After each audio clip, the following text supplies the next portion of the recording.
सालार 2023 के लिए मेरी सबसे बहुप्रतीक्षित फिल्म रही है। यह मेरे अंदर में मास मूवी फैन के लिए ज़्यादातर कसौटियों पर खरी उतरती है।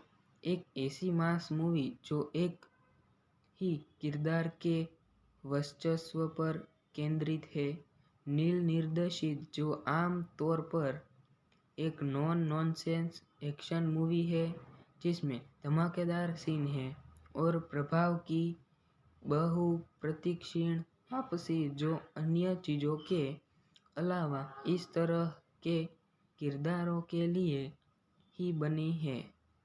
सालार किसी तरह इनमें से ज़्यादातर कसौटियों पर खरीद उतरती है, लेकिन पूरी तरह से खरी नहीं उतरती।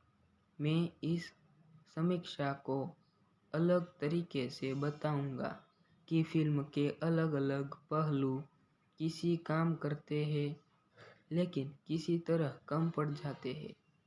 कथानक कहानी, यह निश्चित रूप में प्रशांत नील की किसी भी फिल्म की सबसे जटिल कहानी है, जबकि कथानक अंत में वाकई दिलचस्प हो जाता है। आपको यह एहसास होता है कि बिना किसी अच्छे कारण के पहले भाग में बहुत समय बर्बाद हो गया। आखिरकार फिल्म भाग 2 में बहुत कुछ तलाशने के लिए छोड़ देती है, लेकिन मुझे लगता है कि भाग 2 में देखने के लिए बहुत कुछ बच रहा सकता है और मुझे डर है कि संपादकों के लिए एक कठिन काम होने वाला है।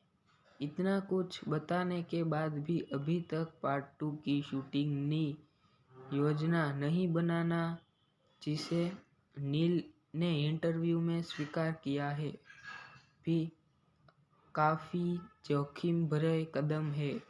एक्शन, आखिरकार प्रभाव एक्शन सीक्वेंस के साथ अपने लय में वापस आ गए हैं, जो उनके बॉडी लैंग्वेज के बिल्कुल अनुकूल है। कुछ एक्शन दृश्यों और कुछ पर बेहतरीन रचनात्मक विकल्प है जो निश्चित रूप से सिनेमा हॉल में तालियां बटोरने के लिए बाध्य है। हालांकि वे पूरी तरह से हकीकत में है और तार्किक नहीं है, पर कुछ रचनात्मक हत्या ही है जो ए रेटिंग को सही ठहराती है, लेकिन वे निश्चित रूप से कथानक के लिए आवश्यक नहीं थी।